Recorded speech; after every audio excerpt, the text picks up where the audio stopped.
करना। नहीं नहीं, आपको कहना चाहिए। जब कुछ हुआ नहीं तो नहीं नहीं, इसमें सस्ती लोकप्रियता क्या है? अब तो आपके ऊपर जानलेवा हमला हुआ, गोलियां चली हैं, इससे इससे बुरा और क्या होगा? किसको कहे मानक भाई? सरकार को। मैंने 2 साल पहले की सुरक्षा के लिए दिया गया है, 2 साल पहले मेरे घर की रैकी हुई। मुझे अपनी चिंता नहीं थी, अपने परिवार के लिए मैंने कहा। मैंने देखा आदमी अपने परिवार से टूट जाता है। मैंने यहाँ के एसएसपी को स्पेशल जाके एप्लीकेशन दी, डीजीपी को दी, मुख्यमंत्री को दी, गृह मंत्री को दी कि मुझे नहीं जरूरत है, मगर मेरा परिवार पिस ना जाए इसमें, इसलिए मैं अपने परिवार के साथ बाहर भी नहीं आता, कभी जाता नहीं, आपने देखा नहीं होगा मुझे। इसलिए मैंने कहा कि इनको सुरक्षा सुरक्षा व्यवस्था आप करा दो। आप विश्वास नहीं करोगे, 4 4 बार की एप्लीकेशन रद्दी के टोकरे में फेंक दी। मैंने इस बार फिर एप्लीकेशन करी। मैं अधिकारी का नाम लेकर, उस अधिकारी ने बयान दिया कि नहीं देंगे, मुख्यमंत्री कहते हैं कि नहीं देंगे। किस चीज का इंतजार करो? चंद्रशेखर मर जाए?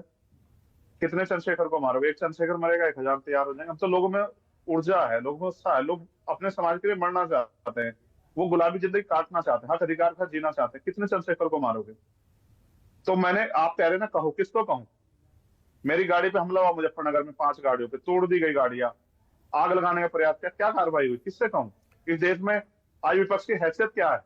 मेरे साथ है, बहुत सारे नेता आए ना, एक एक गनर के साथ घूम रहे हैं, पुलिस सुरक्षा में हत्या हो रही है, किसकी जान सुरक्षित है बताओ? अब आपने देखिए, आपने भी, मैं समझ सकता हूं आपका गुस्सा, आपका दुख मैं समझ सकता हूं, लेकिन आपने भी इस हमले के बाद सीधे सीधे चीफ मिनिस्टर का, मुख्यमंत्री का इस्तीफा मांग लिया।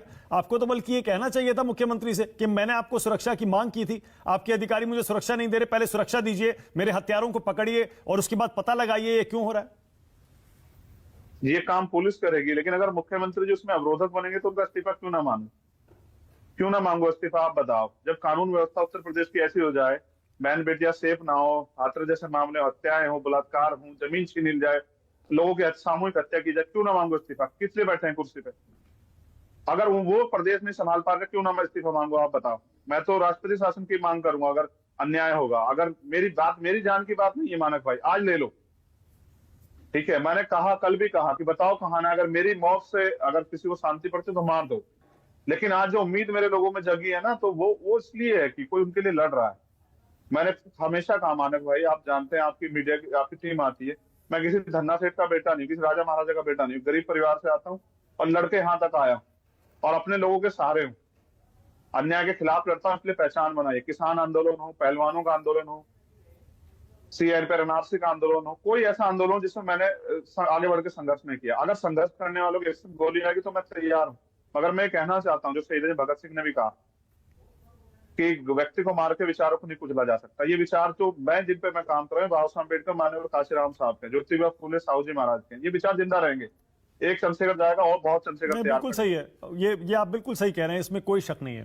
पर अभी तक जो जानकारी पुलिस की जांच में निकली है वो ये कि 3 या 4 लोग थे, उनकी वो गाड़ी बरामद हो चुकी है और हरियाणा में बाकायदा जिस घर में वो गाड़ी थी, मेरे ख्याल से वहां से कुछ लोगों को उठाया भी गया है। तो जो जांच जिस दिशा में जा रही है, आप उससे संतुष्ट है ना? मानक भाई, आप बहुत सीनियर पत्रकार हो, आपकी बस जानकारी थोड़ा सा ऊपर, कहीं मिसअंडरस्टैंडिंग हुई है। ये हरियाणा से नहीं, यूपी से बरामद हुई। एक गांव पड़ता है मिरगपुर। नहीं नहीं, मेरे ख्याल रजिस्टर हरियाणा में है ना? हाँ, रजिस्टर हरियाणा नहीं, हाँ, जहाँ मैं वही कह बरामद रहा हुई, हूं। ये आपके दर्शकों को, क्योंकि हाँ आपके दर्शकों को मिस इन्फॉर्मेशन नहीं जानी चाहिए। हाँ।